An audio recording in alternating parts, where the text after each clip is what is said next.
जय श्री कृष्णा। स्वागत है दोस्तों आप सभी का हमारे चैनल भक्ति की दुनिया में। आपने कभी ना कभी अपने शिक्षकों से या दादा दादी से समंदर मंथन की कहानी अवश्य ही सुनी होगी, या फिर हो सकता है कि आपने किसी स्टोरी बुक में या धर्म ग्रंथ में समंदर मंथन की कथा शायद पढ़ी भी हो या ना भी पढ़ी हो। तो दोस्तों, क्या आप जानते हैं कि समंदर मंथन क्यों किया गया, कहाँ किया गया, कैसे किया गया और समंदर मंथन के बाद समंदर से क्या क्या चीज़ें निकली और वह शुभ चीज़ें थी या अशुभ। इन सभी प्रश्नों को जानना आप ही अवश्य ही चाहते होंगे, क्योंकि यह विषय ही इतना इंटरेस्टिंग है। तो दोस्तों, आज की इस वीडियो में हम आपको यही जानकारी देंगे। लेकिन इससे पहले अगर आप हमारे चैनल की वीडियो पहली बार देख रहे हैं तो हमारे चैनल को सब्सक्राइब ज़रूर कर ले और बेल आइकन को प्रेस करके ऑल पर भी क्लिक कर लीजिए, ताकि आपको हमारे सभी वीडियोस की नोटिफिकेशन सबसे पहले मिलती रहे। तो चलिए वीडियो में आगे बढ़ते हैं। कहा जाता है कि यह रोचक घटना बिहार के बांका में घटित हुई थी। बांका के मंदार पर्वत के पास पापहारिणी तालाब समंदर मंथन का गवाह बना था। विष्णु पुराण में समंदर मंथन की कथा को विस्तार पूर्वक बताया गया है। इसके अनुसार समंदर मंथन सावन के महीने में ही किया गया था। समंदर मंथन की कहानी और अमृत कलश के बारे में तो शायद कई लोग जानते भी होंगे, लेकिन क्या आप जानते हैं कि समंदर मंथन से निकली वह कौन कौन सी चीजें थी जिन्हें मानव, देवता और सृष्टि के लिए उपयोगी नहीं माना गया। दोस्तों, समंदर मंथन की कहानी बहुत ही प्रचलित है। विष्णु पुराण में समंदर मंथन की कथा के अनुसार महर्षि दुर्वासा के श्राप के कारण स्वर्गलोक धन, वैभव और ऐश्वर्य विहीन हो गया था और वे समाधान खोजते खोजते भगवान विष्णु के पास गए। भगवान विष्णु ने उपाय सुझाया। उनका मत था कि असुरों के साथ देवताओं को समंदर मंथन करना चाहिए। इससे अमृत निकलेगा जिसे सभी देवता ग्रहण करके फिर से अमर हो जाएंगे। इसके बाद महादेव के गले की शोभा वासुकी नाग की रस्सी बनाई गई और मंदाचल पर्वत को मथनी बनाया गया। इन दोनों की सहायता से समंदर को मथने का निर्णय लिया गया। तब असुरों, वासुकी नाग, मंदार पर्वत की सहायता से देवताओं ने समंदर मंथन किया। वासुकी के मुख की ओर असुर और पूंछ को देवताओं ने पकड़ लिया और श्री हरि विष्णु ने कछुए का रूप धारण कर मंदार पर्वत को अपनी पीठ पर रख लिया।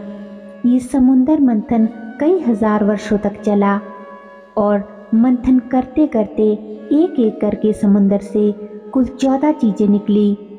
इन 14 चीजों को बहुमूल्य रत्नों का नाम दिया गया। समंदर मंथन के परिणाम स्वरूप जो ये 14 बहुमूल्य रत्न प्राप्त हुए, इन 14 रत्नों का बंटवारा देवताओं और असुरों के बीच किया गया।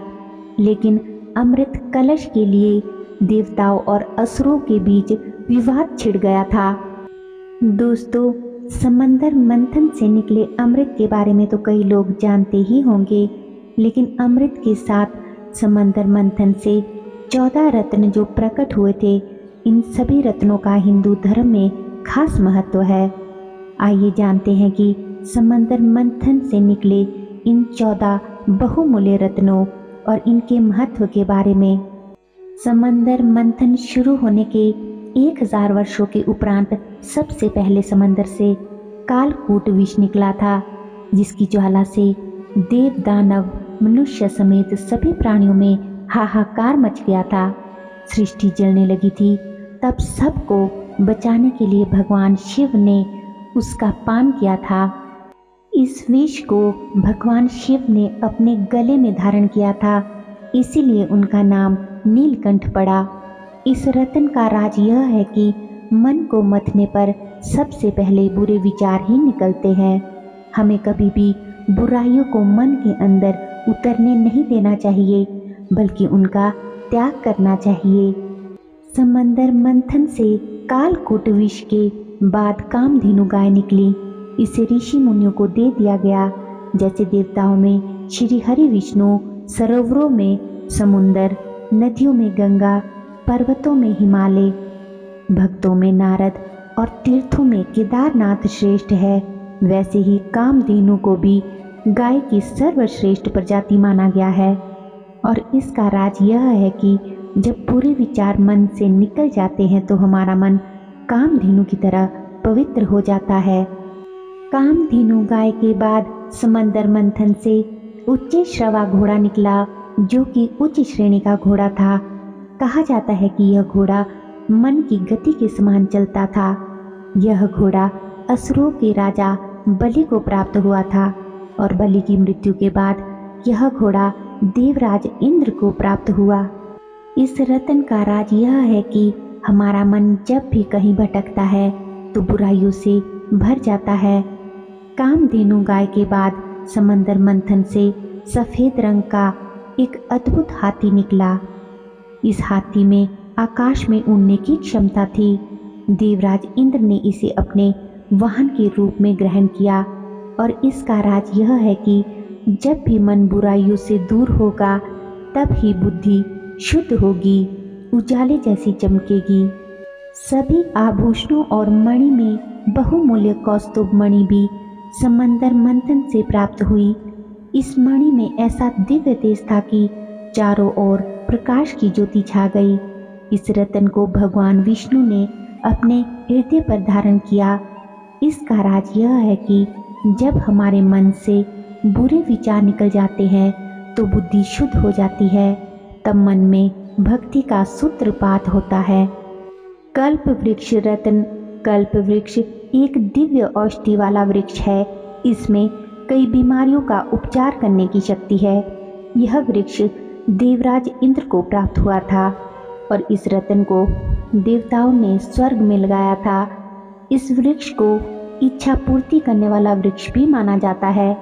इस रत्न का राज यह है कि भक्ति के समय अथवा मन के मंथन के दौरान अपनी संपूर्ण इच्छाओं को दूर रखना चाहिए। अप्सरा रंभा भी 14 रत्नों में से एक थी। समुद्र मंथन से सुंदर अप्सरा निकली जिसका नाम रंभा दिया गया। रंभा देवताओं को प्राप्त हुई। यह देवराज इंद्र की राज्यसभा की मुख्य नृत्यांगना बन गई। माता लक्ष्मी। भगवान विष्णु के आदेश पर ही समंदर मंथन किया गया था।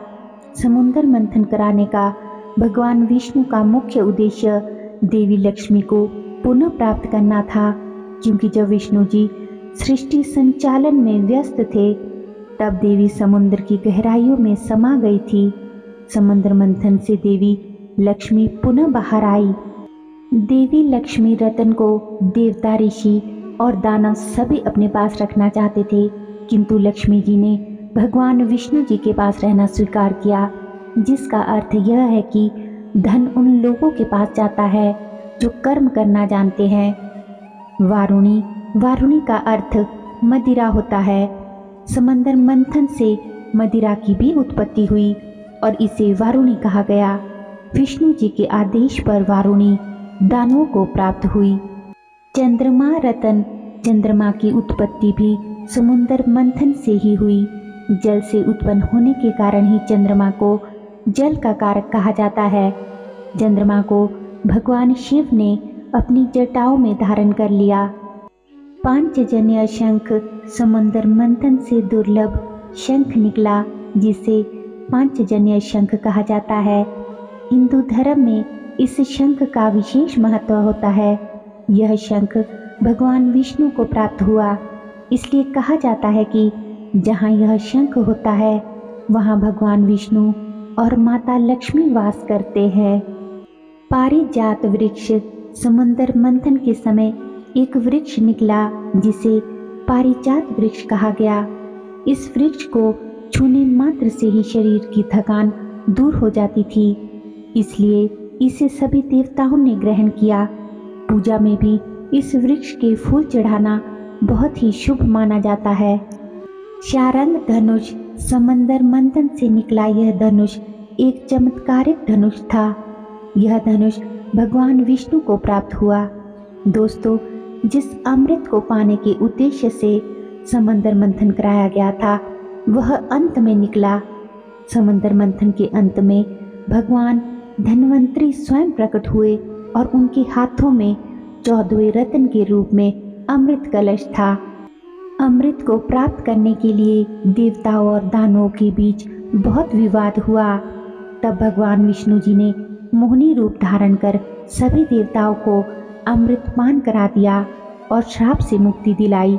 इसका रहस्य यह है कि बुराइयों को दूर करके जब हम भक्ति में लीन हो जाते हैं तब हमें भगवान का आशीर्वाद मिलना तय हो जाता है। तो दोस्तों, ये थी समंदर मंथन की कहानी और वो 14 रत्न जो हजारों वर्षों के समंदर मंथन के बाद निकले। उम्मीद करती हूँ दोस्तों कि आपको आज की ये वीडियो अवश्य ही पसंद आई होगी। वीडियो को अपने दोस्तों के साथ ज़्यादा से ज़्यादा शेयर करें और अगर अभी तक भी आपने चैनल को सब्सक्राइब नहीं किया है तो चैनल को सब्सक्राइब ज़रूर कर ले। तो चलिए मिलते हैं अगली वीडियो में। तब तक के लिए आप सभी अपना ख्याल रखिए, खुश रहिए। धन्यवाद। जय श्री कृष्णा।